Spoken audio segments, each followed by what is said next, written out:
Olá, muito boa noite para você. Câmara aprova a instalação de CPI para investigar denúncias contra a Copasa. Mais 4 mortes por Covid-19 são registradas em Patos de Minas. O boletim epidemiológico confirma 48 novos casos da doença. No NTV News desta sexta-feira você vai ver também. Idoso é encontrado morto em piscina em Patos de Minas. Ministério Público Federal celebra acordos para resolver problemas causados por mau cheiro no Quebec. Polícia investiga caso de jovem agredido por 3 pessoas no bairro Nossa Senhora Aparecida. Restaurante popular é fechado para troca de administração. Prefeitura adia a retomada do ensino presencial em Patos de Minas para o mês de agosto. Dia Internacional do Brincar comemora a importância de brincadeiras na infância, mesmo na pandemia. Descobrimos quem é a mulher que aparece com uma galinha no ombro em vídeo viralizado. Lotes abandonados provocam aparecimento de escorpiões no bairro Sol Nascente. Você vai ver que a prefeitura ainda não deu início às obras da Ponte do Curraleiro. Estas e outras notícias você confere a partir de agora no NTV News.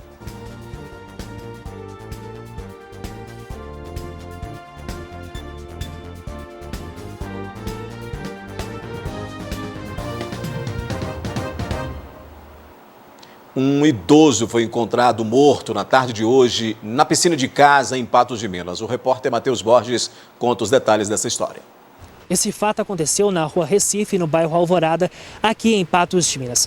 O homem que foi encontrado morto, ele tem 89 anos. Segundo as informações, o genro dele foi quem o encontrou sem vida.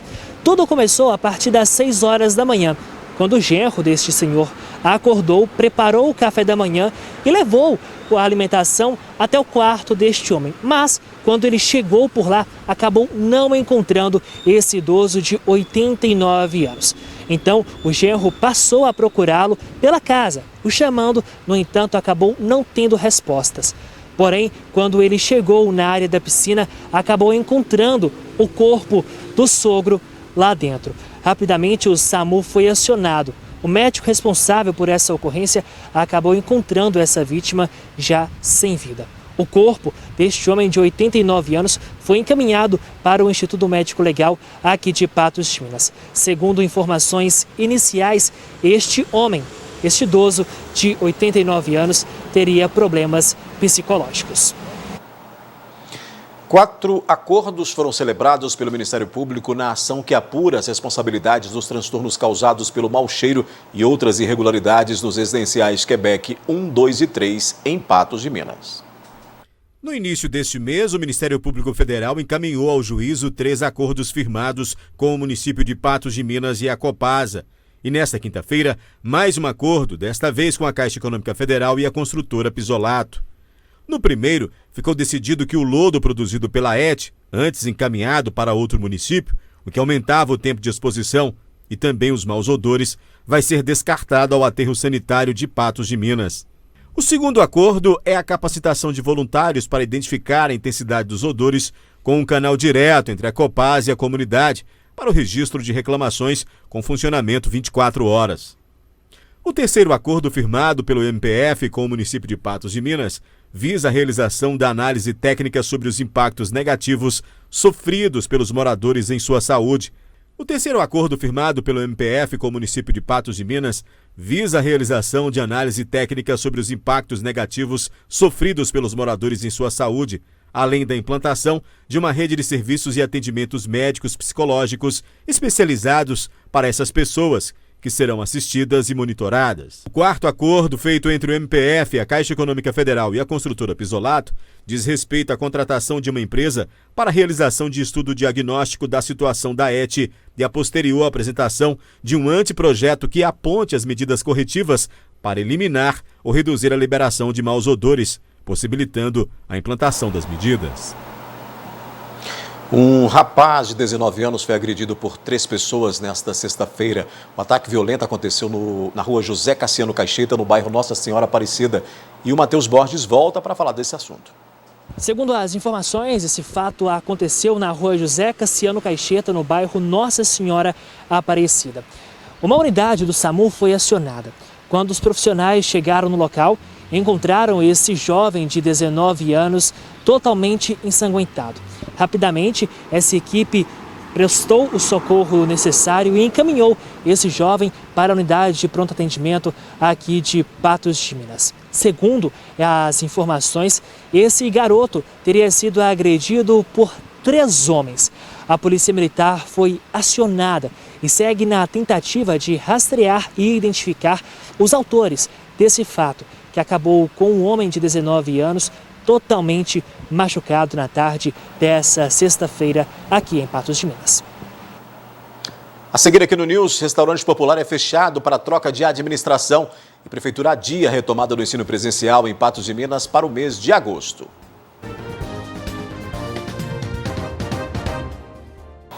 Faltando 3 dias para o fim do prazo, cerca de 5 milhões de contribuintes ainda não acertaram as contas com o Leão.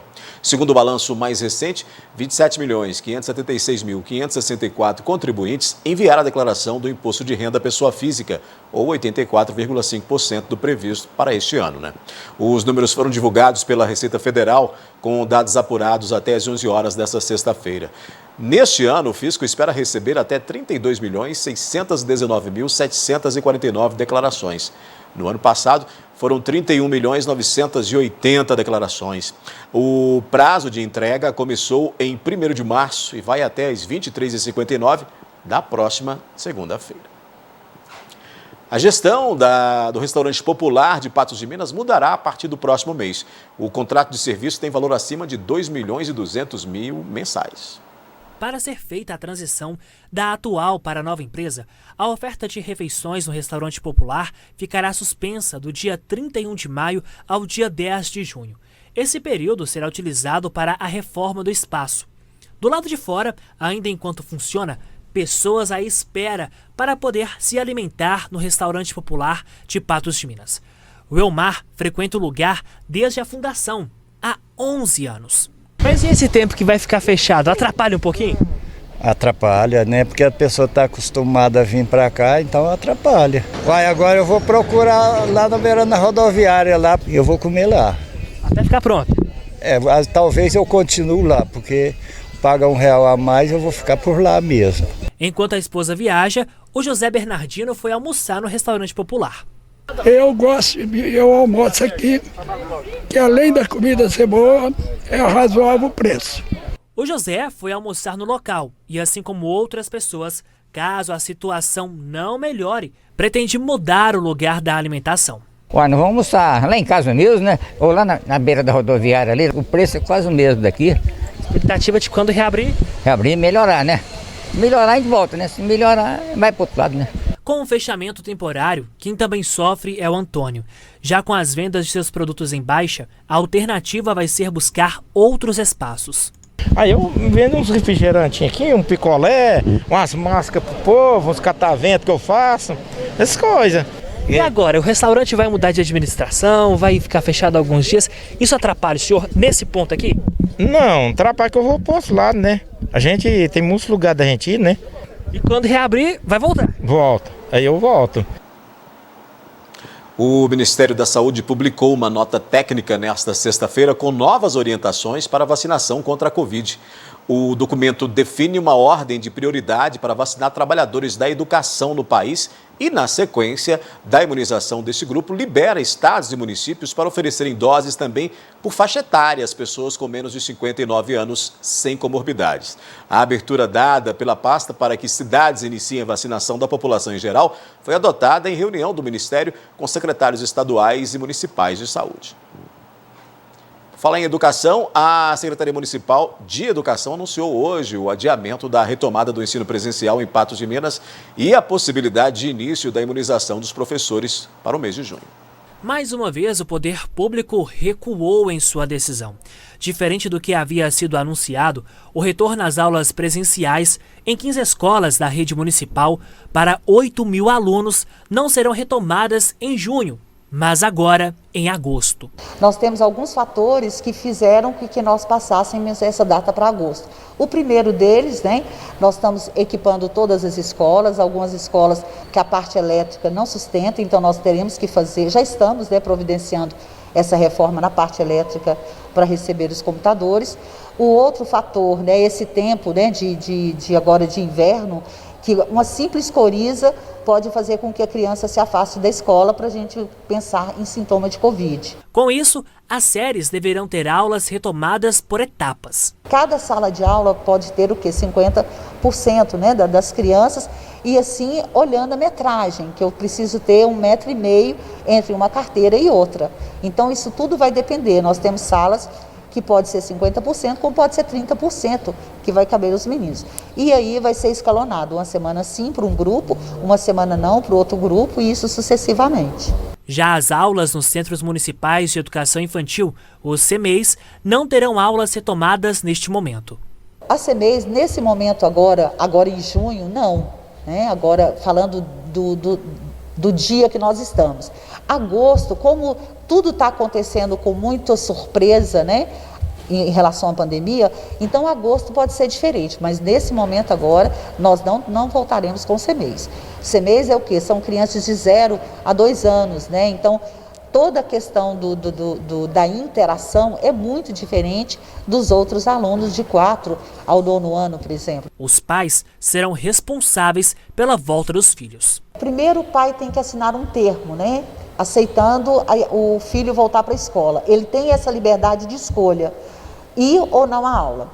Ele estando na escola, a escola vai estar toda já preparada pelo protocolo e todo mundo com muita atenção nesse aluno que pode ter algum sintoma. Então, detectou o sintoma, chama a família, né, a responsabilidade da família, a escola vai preencher uma ficha para saber e, ao mesmo tempo, aqueles colegas serão dispensados por 14 dias. Enquanto os outros municípios avançam na imunização dos professores, Patos de Minas deve vacinar os mais de 600 profissionais só no próximo mês. Outros profissionais da educação continuam sem previsão para tomar o imunizante. O Programa Nacional de Imunização não é o município que decide, né? Então isso vem pré-determinado do Ministério da Saúde. Os professores eles entram agora na etapa pós-comorbidades. Então a gente encerra os 18 anos de comorbidade e começa a vacinação dos professores. Tem municípios os municípios que já começaram têm que ter terminado as idades de comorbidade acima de 18 anos. Então, para que a gente siga direitinho, não aconteça os furas-filas, nós temos que seguir a ordem do Programa Nacional de Imunização, lembrando que nós temos muitos profissionais na área de educação, que quando abre para professores, abre também para a área de educação. Então, assim como na saúde começou com profissionais de linha de frente, depois os demais, depois o pessoal de apoio, na educação também provavelmente vai acontecer da mesma forma. Então, primeiro professores diretamente dentro da sala, depois as pessoas que trabalham na escola, depois os órgãos e anexos, porque a gente não tem vacina ao mesmo tempo para todo mundo. Em instantes aqui no News, fim de semana deve ser com tempo seco e com elevação na temperatura. Dia Internacional do Brincar comemora a importância de brincadeiras na infância. E descobrimos quem é a mulher que aparece com uma galinha no ombro em vídeo viralizado. –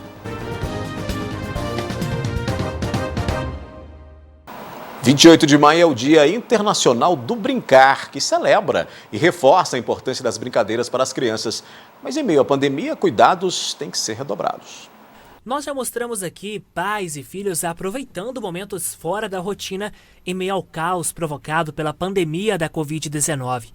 Enquanto o Leozinho se divertia com sua bicicleta pelo Mocambo, a mamãe dele dividia o olhar atento entre ele e a Duda. E por mais que a máscara esconda, o sorriso era inevitável. Afinal, diversão em família. A meninada estava já agoniada de ficar dentro de casa. Dar uma voltinha, aproveitar o ar livre, né? Deixar os meninos correr, espichar as pernas, que estava tudo enjaulado. Mas com cuidado, né? Sair da rotina um pouquinho. A Lígia também levou as filhas para passear. Depois de horas de brincadeiras, hora de ir para casa. Tempo de pandemia tão complicado, né? De deixar as crianças só em casa, e a gente achou por bem hoje trazê-las para brincar um pouquinho, para ter um contato com a natureza. O tempo está bastante gostoso aqui, né? A temperatura bem gostosa. O rapazinho no escorregador é o Vinícius. Ele e seus priminhos aproveitaram o feriado com os familiares. Veio todo mundo, os primos e meu irmão também. Tem sido dias intensos, porém as brincadeiras continuam sendo importantes. Por isso, foi criado o Dia Internacional do Brincar, O objetivo é fazer com que os pais ou responsáveis façam como os nossos entrevistados acima, se divirtam com os pequenininhos. Brincar é onde a gente elabora a realidade, é onde a gente consegue achar soluções, né, para alguns conflitos, a gente resolve muitas coisas brincando e a gente cria expectativas brincando, né? Então o brincar é a elaboração e a reelaboração da realidade, da vida cotidiana, né? Isso acontece geralmente, né, na infância, mas ela deveria continuar ao longo da vida. Nós precisamos do brincar. O brincar, ele exercita a alma, ele exercita a mente, né? E isso traz, né, libera no nosso corpo substâncias, né, muito importantes e necessárias, né? A gente é frustrado quando a gente brinca e é importante ser frustrado, né? A gente fica feliz, a gente tem satisfação, né, quando a gente brinca. Então, o brincar, ele realmente é muito importante na infância. Em meio à pandemia, há formas para se divertir. A palavra de ordem por aqui é se reinventar. Eles falam que o brasileiro é muito bom nesse reinventar. E considerando a clientela mais interessada no brincar, que são as crianças, elas são as melhores pessoas para reinventar, né? Elas conseguem ressignificar e reestruturar com uma facilidade muito grande. Mas para que isso aconteça, ela precisa de um adulto, né? Ela precisa de um adulto que supervisione, que incentive, que seja o provedor da brincadeira, que leve em lugares onde ela possa brincar com segurança, que traga ideias interessantes, né? A criatividade deve ser desenvolvida. Ao brincar, é possível desenvolver o autocuidado e a empatia. A gente não precisa ter assim, super brinquedos, né? Eu fico até rindo, a gente compra um monte de brinquedo para casa, aí a criança quer brincar com a caixa do brinquedo, né? E ali a caixa vira um monte de coisa, vira casinha, vira carro, vira fogão, né? E isso é legal. Por quê? Porque ela está criando, ela está usando a criatividade, né? Então, quando ela for escrever um texto, ela precisa ter criatividade. Quando ela for ler, ela precisa ter uma criatividade para conseguir interpretar e ir além daquilo ali, né? E quando ela for conversar, ela precisa ter criatividade para argumentar, para saber ouvir, né? Porque a gente tem que também saber ouvir. E a brincadeira, ela proporciona de forma integral, né, o desenvolvimento integral da criança, porque ela movimenta, ela cria, né? Ela precisa pensar nela, precisa pensar no outro, né? Então a gente consegue desenvolver autocuidado, né? Consegue desenvolver empatia. A brincadeira, ela é muito bacana. A criança precisa brincar todos os dias, né? E exercitar, né, essa questão da brincadeira, da criança ter esse tempo para poder brincar, que é muito importante. A gente muda de assunto porque você certamente deve ter visto um vídeo que viralizou mostrando uma mulher que caminha pelas ruas de Patos de Minas com uma galinha no ombro. E a nossa reportagem conseguiu encontrar e bater um papo com ela. Essa é a Maíra Gabriela, uma mineira que se intitula Maluca da BR, alguém que vive da própria arte percorrendo todo o Brasil. E essa é a Maria José, ou simplesmente Mazé, companheira da Maíra, também uma aventureira das BRs desde 2018. A mulher conta que a galinha foi quem a encontrou e a escolheu como parceira de vida. Foi ela que me adotou. Na verdade, começa por aí. Não foi eu que resolvi criar uma galinha comigo na estrada, né? Que eu vivo na estrada. E aí, num dia, num rolezinho em Alto Paraíso, na Chapada dos Veadeiros, ela apareceu no camping que eu tava. E nesse camping ela se aproximou de mim e estamos juntos até hoje. Ela é minha companhia, né? Diante a tantas dificuldades, a gente vê um pouco na solidão. Nós que viajamos de cidade em cidade, né? Por mais que a gente está no meio de tanta gente, a gente sente solidão. E o animal chega para nos dar carinho, atenção. O transporte da Mazé é o ombro da Maíra. E o consolo da Maíra, nos momentos solitários, é a Mazé. Uma companheira dócil, sociável e inteligente. São lutas diárias para vender seu produto e manter o sustento das duas. Durante o trabalho, a Maria José é a atração pelas ruas das cidades que passam. E muitos que passam param para conhecer a Mazé. Chama atenção, é diferenciado, né? É uma galinha, não deixa de ser uma galinha, mas uma galinha criada no movimento, né? Ela é criada na rua, viajando comigo, então ela se adaptou. Então é uma galinha realmente diferenciada, porque eu dei o privilégio para ela viver a vida dela, né? Naturalmente. Mostrar para ela que ela não precisa ter medo dos humanos, né? Como galinha tem normalmente. Ela sabe que na rua passa carro, ela não vai para a rua. De fato, a Mazé escolheu bem a vida que queria levar. E a Maíra foi agraciada com essa companhia. E a mensagem que fica para aqueles que acham o fato curioso é que é normal. É uma companheira, uma amiga, como qualquer outro bichinho. E que cabe a cada um de nós, ao nosso modo, mantermos o equilíbrio entre o ser humano e a natureza. E a gente normalizar o contexto dos animais em geral, né? Muitos, matou o cachorro. Mas por que não se simbolizam quando mata uma galinha, ou quando mata um porco, ou uma vaca, um boi? Então tem que sensibilizar em que um contexto animal, vida, está em tudo, né? A gente se alimenta, somos conduzidos a criados a isso, sim. Mas a gente saber até onde vai o nosso consumismo.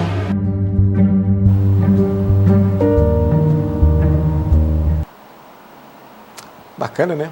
Muito legal. Diferente, né? Curioso. A gente agora confere como é que fica o tempo no final de semana com a previsão meteorológica. Previsão do tempo. Oferecimento New Color. Super promoção em armações. Pensou em ótica? Lembrou New Color. Em Patos de Minas, o sábado deve ser com muitas nuvens. Em alguns momentos, a umidade relativa do ar pode ser de apenas 30%. Variação na temperatura, entre 18 e 30 graus. Já no domingo, em Patos de Minas, a temperatura sobe um pouco, variando entre 19 e 32 graus. Em Coromandel, sábado também com muitas nuvens e a máxima é de 31 graus. Mas no domingo, os termômetros variam entre 19 e 33 graus. Em Lagoa Grande, no sábado, a mínima deve ser de 20 e a máxima de 32. Já no domingo, varia entre 21 e 33 graus. Em Presidente Olegário, a máxima prevista para o sábado é de 32 graus e no domingo os termômetros devem marcar mínima de 20 e máxima de 33 graus. E em São Gotardo, máxima de 28 graus para o sábado e no domingo a previsão é de mínima de 19 e máxima de 30 graus. Depois do intervalo aqui no News, mais 4 mortes por Covid-19 são registradas em Patos de Minas. O boletim epidemiológico confirma 48 novos casos da doença. E lotes abandonados provocam um aparecimento de no bairro Sol Nascente.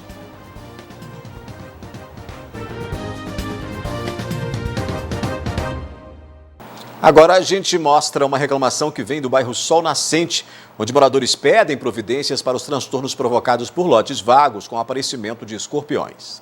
Moradores do bairro Sol Nascente reclamam do aparecimento de animais peçonhentos em um lote vago na rua Laura Fonseca. Com frequência, eles encontram entre 4 e 5 escorpiões. Hoje eu catei 3 aqui, ó, que eu tava lavando aqui. Peguei o maior aqui e 2 aqui na gurita. Fora as cobras, né? 6 coral já, que nós já pegou aqui dentro, enrolou na minha perna. Tá muito perigoso, igual tem uns meninos pequenos, é um perigo, né? Deus que dá o livramento, porque a gente não tá podendo ficar toda hora, 24 horas, olhando e olhando os meninos, não dá conta. Este senhor conta que o cachorro da casa dele foi picado pelos animais. Por isso, também fica preocupado. Aqui na minha própria casa mesmo, o escorpião pegou o meu cachorro na beisola dele. Eu custei tirar ele, tive de matar o escorpião. E eu não sei como é que eu pode, ou como é que a gente pega e faz com uma coisa dessa, né? Essa mulher é mãe de uma menina de pouco mais de 1 ano de idade. A criança está em fase de aprender a andar e, como tal, tem a curiosidade de ver e pegar em tudo. A mãe vive preocupada com a filha por causa dos bichos que saem dos lotes da frente. Tem uma criança, né? Uma criança de 1 aninho. E agora chegou a fase dela caminhar. Ela tá dando os primeiros passinhos. E esses dias mesmo, dentro do meu tanque, né? Eu tava lavando roupa e eu não vi. Eu fui, coloquei a mão, ela tava brincando no chão. Foi um risco. Eu vi, graças a Deus eu vi. E peguei o escorpião. Já tentaram providências, fazer a limpeza por conta própria, mas todos estão cansados de tentar e não ver soluções definitivas. Por isso, agora, clamam por ajuda. Eu acho que, tipo assim, o dono do lote ou a prefeitura tomar as devidas providências, porque a gente já não sabe mais o que faz. O meu pai veio, ele bateu esse veneno domingo aqui, nos cantos da casa, em tudo, mas não resolveu. Hoje a gente encontrou mais 4 escorpião. O proprietário tem dinheiro para comprar o lote, ele vinha cá e fazer a limpeza do lote dele, né? Porque se ele tem condições de pegar e comprar um lote, ele tem que ter condições de pegar e vir cá e fazer a limpeza, vir cá construir a casa dele e não pegar e deixar o lote, a Deus dará, como está ficando, né? Com a prefeitura entrasse e mandava alguém limpar, cuidar, que está muito perigoso. Eu tenho diabetes, eu tenho pressão alta, fora os outros problemas que eu tenho. Se um bicho desse me pegar, eu não aguento, porque poucos dias eu peguei Covid, só a dor, que eu atingi o meu fígado, eu fiquei ruim, eu quase morri. Minha pressão foi 24. Dos batimentos 200, tomei 10 remédios de pressão, fiquei internada. Então é perigoso demais.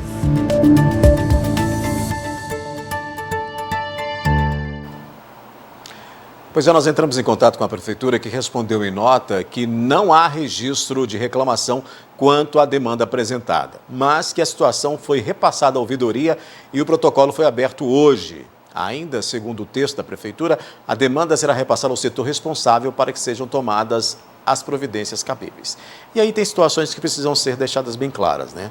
É preciso que a prefeitura, então, faça chegar até o cidadão, por meio de campanhas, por meio de panfletos, seja onde for, os canais, esclarecer mais quais são esses canais para a população utilizar. Porque a população chega ao máximo da indignação de chamar a reportagem, a imprensa, para poder denunciar e para ver se sensibiliza a prefeitura. E aí a resposta da prefeitura é que essa informação não chegou até a pasta certa, até o canal necessário. Mas esse canal, essa forma da população, essa forma do cidadão fazer essa denúncia nem sempre é clara para quem precisa desse serviço. Nem sempre, a maioria das pessoas, e se fizer uma pesquisa vai ver isso daí, a maioria do cidadão não sabe como é que faz para denunciar, não sabe como faz para tirar um entulho, um lixo que está ali próximo à sua residência ou está na sua residência. A iniciativa do cidadão é ir até a prefeitura física para poder fazer essa denúncia. E aí acaba não conseguindo esse serviço. E aí acaba, ou liga, e acaba não tendo o atendimento correto. Quando a prefeitura diz que essa informação não chegou até lá, não vai chegar mesmo. Porque a maioria das pessoas não tem como fazer isso, não sabe como fazer isso. Então, eu entendo que falta aí uma divulgação, falta aí chegar até esse cidadão esta informação de maneira bem clara, bem simples, né? Bem fácil. Olha, você vai entrar aqui neste canal, você vai entrar aqui na internet, você vai procurar esse setor, né? Fica na rua tal, era o telefone tal. Tem esse serviço? Tem esse canal? Tem. Existe o canal? Existe, mas nem todo cidadão sabe de que maneira terá acesso a isso. Outra situação falamos da prefeitura, outra situação o dono do lote, né, o proprietário desse lote vago, que não toma providência e ele relaxa porque aí não chegou até ele a notificação da prefeitura, não chegou ainda porque também por uma questão aí de informação, né, de comunicação, a prefeitura não foi lá autuar, porque existe essa possibilidade, a prefeitura autuar o cidadão que deixou o lote abandonado, largado, desdeixado e ali acumula entulho, lixo, o próprio mato ali, enfim, aquele terreno ali fica baldio, vago, e aí a possibilidade desses em meio, né, a essa sujeira aparecer tantos escorpiões como mostramos aí na reportagem. Perigo, risco para o cidadão. Então, uma clareza na informação que leva também a prefeitura a fazer uma fiscalização mais efetiva dessas áreas abandonadas, desses lotes que estão aí desdeixados pelo próprio dono, colocando em risco a vida, a saúde dos vizinhos deste local. Olha, a Secretaria de Estado de Saúde, a gente muda de assunto, fala de saúde agora, né? A Secretaria de Estado divulgou nesta sexta-feira que 20 variantes, né? Vou pedir o Vinícius para seguir ali, ó. 20 variantes do coronavírus foram detectadas aqui em Minas Gerais, né? 20 variantes do coronavírus já foram detectadas no estado. A mais recente é a cepa indiana, confirmada na noite de ontem pelo Ministério da Saúde em um paciente internado em Juiz de Fora, na Zona da Mata. O homem trabalhava embarcado em um navio na Índia e retornou ao Brasil passando por um aeroporto de São Paulo. Depois, para Minas, ele se deslocou de carro, tendo aí contato apenas com a própria esposa, que está aí assintomática. Dentre as variantes detectadas em Minas Gerais, segundo o estado, 2 já são consideradas como de atenção, que é a P1 originária de Manaus e a B1, né, 17, B1117 do Reino Unido. A P2 do Rio de Janeiro, que é outra variante, também pode ser potencialmente perigosa, mas ainda faltam estudos aprofundados para confirmar isso. O que acontece quando você sabe que tem mais de 20 variantes em circulação? Se cuide, se proteja, não deixe que a questão chegue até você. Como é que você faz isso? Álcool em gel na mão, máscara, não aglomera, tá? Evita, porque aí, meu amigo, você vai ficar um tanto quanto resguardado. Ah, mas aí eu vou estar imunizado? Não, não vai. A imunização só vem com a vacina, mas você se resguarda de chegar a ser contagiado por uma dessas cepas. É simples, é o caminho. E aí a gente tem que se cuidar. Bom, a gente continua aqui falando de Covid, porque a gente atualiza os números da Covid-19 em Patos de Minas. O boletim já está aí na tela. Boletim epidemiológico desta sexta-feira, né, publicado pela Secretaria Municipal de Saúde, que está mostrando aí, você pode observar, que mais 48 novos casos da doença foram confirmados em Patos de Minas. E isso eleva para 13.882 a quantidade de infectados desde o início da pandemia em Patos. Ainda de acordo com os dados que estão aí na tela, subiu para 459 o número de vidas perdidas. Foram mais 4 óbitos registrados. As vítimas, uma mulher de 33 anos e 3 homens com 75 anos de idade, faleceram entre a terça e a quinta-feira desta semana, né? Ao todo, 48 patenses estão aí internados, você observa aí nos números, 48 são internados nas redes públicas e privadas de saúde, sendo que 17 deles estão em leitos de UTI. Ao todo, 216 doentes, né, pessoas que contraíram a Covid-19, estão se recuperando em casa, não precisaram ser aí internados, hospitalizados. De acordo com a Secretaria de Saúde, o Hospital de Campanha de Patos de Minas está com 24 pessoas internadas em UTI. 9 deles são residentes de Patos de Minas, os demais são de cidades da região ou da macro-região. O boletim que está aí na tela mostra também que, até o momento, 13.159 pessoas conseguiram se recuperar da Covid-19, o que aponta, então, um percentual de cura em 94,78% em Patos de Minas. A gente mostra também, já está aí na tela, o boletim que mostra como é que estão as internações relacionadas à Covid-19, né? Considerando a rede pública de saúde, 60% dos leitos clínicos estão ocupados. Quando a gente fala de rede pública, a gente está falando de hospital de campanha regional. Enquanto nas UTIs desta rede pública, o percentual é de 85%, o que mostra aí uma leve alta neste último dado, né? Aumentou um pouco aí esse percentual. Quando se considera as redes públicas e privadas, a gente nota aí nesses dados uma pequena oscilação para menos, né? Nos leitos clínicos, a ocupação que antes, ou seja, ontem, né, era de 111,11%, agora é de 106,67%. Os leitos de UTI, que apresentavam no boletim epidemiológico de ontem uma ocupação de 89,80%, hoje estão com 87,76%. Portanto, aí os dados da Covid-19, tanto os de internações, de ocupações de leitos, quanto também os que foram registrados hoje pela Secretaria Municipal de Saúde em Patos de Minas, com os dados aí de óbitos, com os dados aí também de internações e de ocupações de leitos, tanto de UTI quanto os leitos clínicos na rede pública e na rede particular aí de saúde.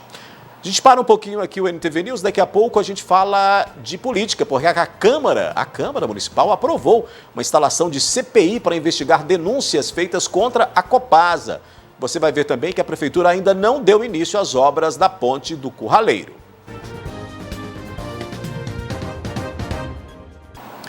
Vereadores apresentaram na reunião desta quinta-feira na Câmara Municipal de Patos de Minas um requerimento para instalar uma CPI que deverá investigar denúncias de possíveis irregularidades que teriam sido cometidas pela Copasa.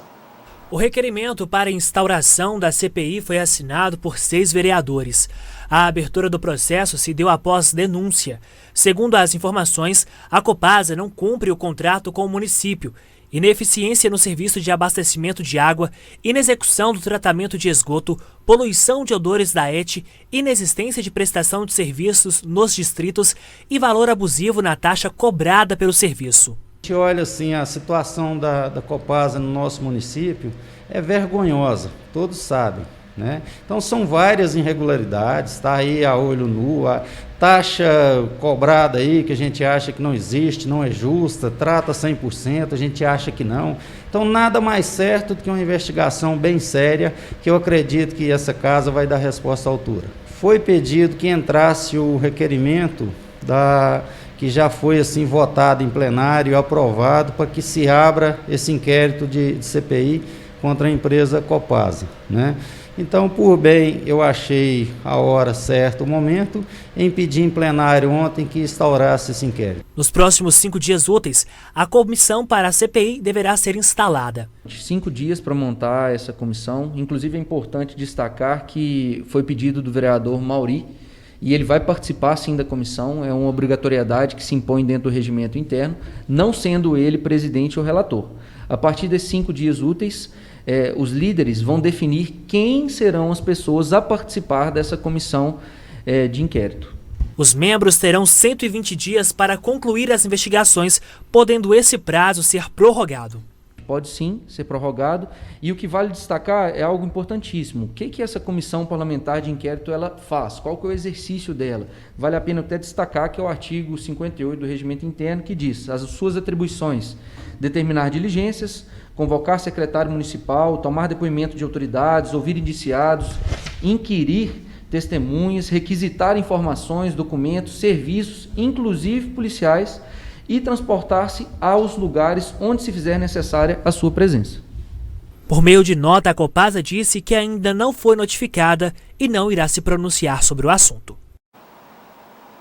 Pois é, a gente entrou em contato, como você viu aí, né, com a Copasa, que o seu setor jurídico ainda não foi informado sobre essa iniciativa da Câmara Municipal em fazer, né, em pôr em prática essa CPI que vai aí então, isso tem que ser muito sério, né, vai então investigar possíveis irregularidades que teriam sido cometidas ou que estão sendo cometidas aí pela Copasa.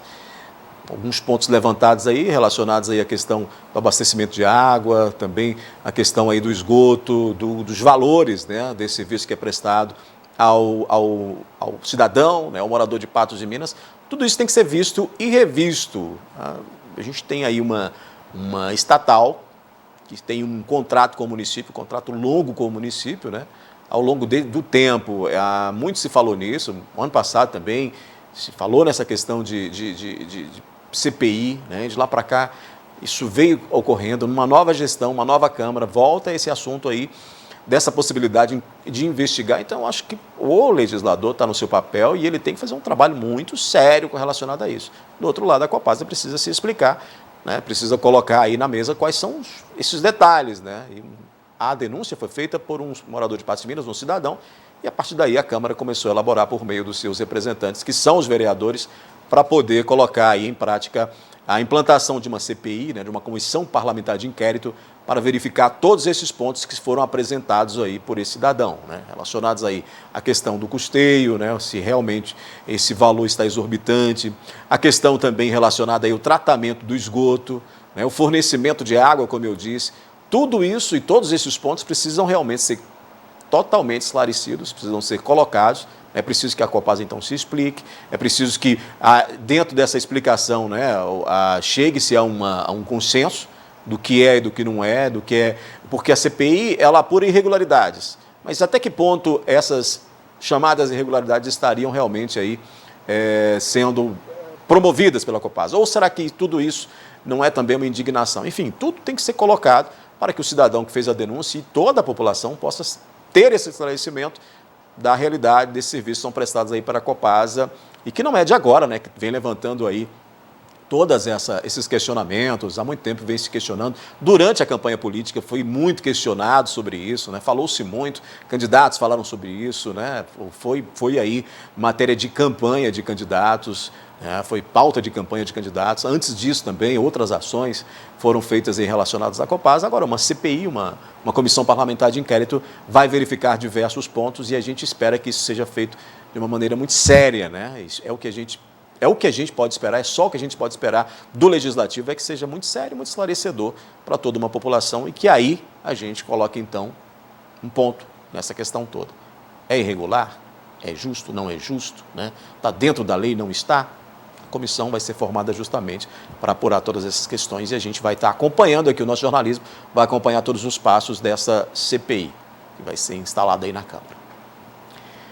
A gente fala de uma situação que não é de agora que ocorre, de uma situação que há mais de um ano vai incomodando uma população rural de Patos de Minas. A Ponte do Curraleiro, que é um importante acesso para o escoamento da produção e também de trânsito para os residentes da região de Curraleiro, que caiu há mais de um ano, ainda não recebeu a obra prometida pela Prefeitura de Patos de Minas. No mês passado, o secretário de Obras disse ao jornalismo da NTV que o serviço já tinha previsão para ter início, assim que outra demanda também no meio rural fosse concluída. Nós fizemos visita lá, né, já tinha começado a fazer a parte de ferragem, mas com a chuva aquilo ficou danificado. O engenheiro fez o projeto e aí nós vamos fazer primeiro a Ponte do Chumbo, né, que tem uma demanda maior há mais tempo, né, e depois nós vamos entrar na Ponte do Curraleiro. No entanto, neste vídeo feito com a câmera de um celular por um morador nesta sexta-feira, é possível ver que a situação continua praticamente do mesmo modo. A diferença agora no local é o madeiramento doado pelos moradores da região, que já está colocado nas proximidades da ponte, mas nada da obra começar. O problema se arrasta por cerca de 1 ano e meio, desde que o acesso caiu. Desde a outra gestão. Entrou gestão, saiu gestão, entrou gestão e a população espera por uma solução que não vem, né? Que demora a vir, né? Que até agora nada. A gente veio perguntando isso para a Prefeitura, questionando desde a outra gestão e também nessa gestão, de prazos para resolver. Aí teve questão de, período chuvoso, a gente precisa verificar. Uma equipe da Prefeitura foi até o local dessa gestão, esteve lá, verificou e prometeu, como a gente mostrou aí nessa reportagem, que assim que outro distrito fosse atendido seria essa população. E aí vem chegando, com essa demora, né, começam a chegar os vídeos de quem mora por ali, de quem precisa daquele acesso para poder chegar à sua propriedade, para poder escoar a produção, para poder passar por ali, né, para ter um acesso melhor. Vídeos que vão chegando à nossa redação das pessoas falando, a gente não aguenta mais, a gente está esperando há muito tempo. A gente aguarda e não acontece. O pessoal fez vídeo lá também do madeiramento que foi colocado, que foi doado, e está lá o madeiramento, já está lá no local, né? Peças imensas de madeira ali para poder compor essa ponte. E aí falta justamente o trabalho da Prefeitura, né? Falta a Prefeitura dar início a essa obra. Falta a Prefeitura pôr, né, efetivamente mãos à obra para poder resolver essa situação daquela população ali. A gente continua aqui sem saber por que essa demora. Falava-se de um outro distrito que tinha que ser atendido. Essa obra lá deve ter demorado muito tempo, ainda está em andamento, porque até agora não deram início a essa obra do Curraleiro, deixando aquela população bastante indignada, com toda a razão, né? Diante de uma demora de 1 ano e 6 meses, uma ponte que caiu há muito tempo e que até agora ainda não foi resolvida. Nós estamos aí no final do mês de maio, já chegando o mês de junho, né? Aí é 1 ano e 6 meses com essa população passando por essa dificuldade. Daqui a pouco volta, período chuvoso de novo, né? Depois de uma seca longa, e a situação não se resolve. Então a gente traz essa informação aqui, traz essa denúncia aí daqueles moradores lá daquela localidade, né? Os moradores ali dependem dessa situação, dessa passagem, dessa ponte, desse acesso, são obrigados a fazer trajetos diferentes, o que demanda mais dificuldades, e aí eles ficam indignados, mandam para a gente aqui, a gente mostra, para ver se uma solução seja tomada, né? Porque até agora, de todas que a gente denunciou aqui, de todas que a gente mostrou, ainda não foi resolvido. Essa do Curraleiro. Com essa a gente vai encerrar então o nosso NTV News de hoje. Amanhã a gente volta em nova edição às 19 horas. Obrigado por sua companhia e até amanhã.